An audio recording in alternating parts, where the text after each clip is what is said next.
Welcome to another exciting episode of Howard's Opinion, the ultimate destination for all things sports.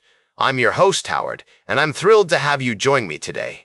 We've got a jam-packed show lined up for you, filled with the latest news, updates, and analysis from the world of sports. Let's dive right in and talk about the Los Angeles Dodgers, who are making headlines once again. The team has been dominating the league, and their star player Shohei Ohtani is leading the charge.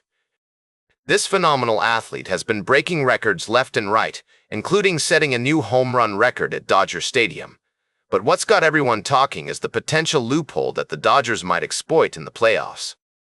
Apparently, there's a special exemption for two-way players like Ohtani, which could allow him to pitch and then remain in the game as a designated hitter. This has sparked outrage among other playoff teams who feel that this gives the Dodgers an unfair advantage. USA. Today's Bob Nightingale reports that teams are upset because the Dodgers will essentially have one more pitcher on their roster than everyone else. Now, I know some of you might be thinking, what's the big deal? It's not like the Dodgers are cheating or anything. And you're right, they're not. The rules are in place, and if the Dodgers can find a way to use Ohtani in multiple roles without violating those rules, then more power to them. But I do understand why other teams might be frustrated. I mean, who wouldn't want a player like Shohei Ohtani on their team? He's a game changer, plain and simple. And if the Dodgers can find ways to utilize him in creative ways, that's just good coaching and management. Speaking of which, let's talk about the Dodgers' chances in the playoffs. With Ohtani leading the charge, they've got to be considered one of the top contenders for the World Series title. And it's not just Ohtani. The team has a deep roster with plenty of talent. But enough about the Dodgers for now. We've also got some other interesting stories to discuss, including the Chicago Cubs' impressive season and their chances in the playoffs. The Cubs have been drawing big crowds at Wrigley Field, with nearly 3 million tickets sold across 79 games. That's a testament to the team's loyal fan base and the excitement surrounding this young squad. We'll be right back with more fascinating sports news on Howard's Opinion.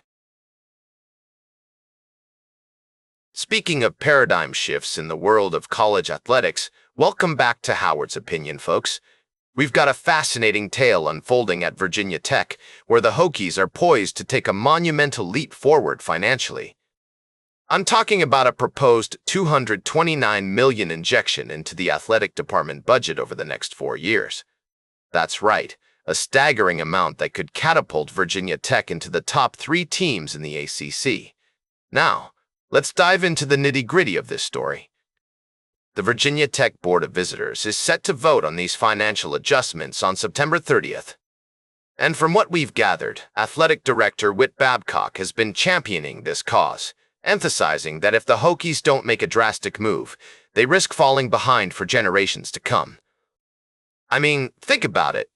Their current operating budget is around $122 million, and they're looking to increase that to $190.1 million by 2026-27. That's a significant jump, folks. But what's driving this push for financial growth? Well, it's no secret that Virginia Tech has been struggling on the field, particularly with their football program. The firing of head coach Brent Pry earlier this month was a clear indication that something needed to change. And let's be honest, when you're getting embarrassed by Old Dominion at home, it's time to reevaluate your strategy. Now, I know some of you might be thinking, Howard, isn't this just a case of throwing money at the problem? And to that, I say, not necessarily.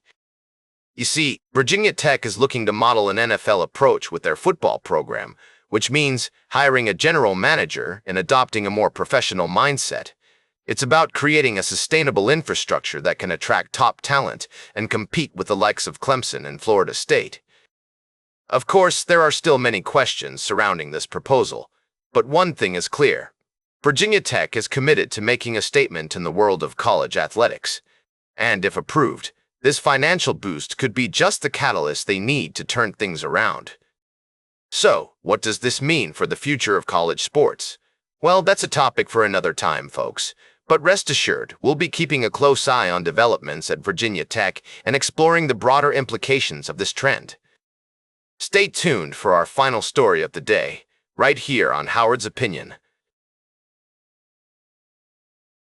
Welcome back to Howard's Opinion. We're wrapping up today's show with a look at the latest news from the world of football. I know many of our listeners are passionate about the sport, and there's been some exciting developments recently. So, let's dive right in. The Ballon d'Or awards have been handed out, and Paris Saint-Germain winger Ousmane Dembélé has taken home the top prize. He edged out Barcelona's Lamine Yamal to succeed Rodri as the winner of the most prestigious individual award in football.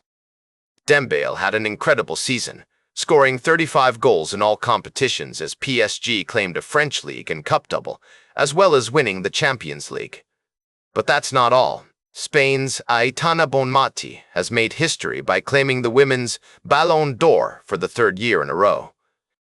She's an incredibly talented player, and her consistent performances have earned her a place among the best in the world. It's always exciting to see new talent emerging in football, and this year's awards are no exception. Dembélé's win is a testament to his hard work and dedication to the sport, and Bonmati's third consecutive win is a remarkable achievement. As we close out today's show, I want to leave you with some food for thought. What does the future hold for these talented players? Will they continue to dominate on the pitch, or will new challengers emerge to take their place? One thing's for sure, the world of football is always full of surprises, and we can't wait to see what's in store. That's all for today's Howard's Opinion. Remember to like, share, and subscribe, and until next time, these are some of my humble thoughts.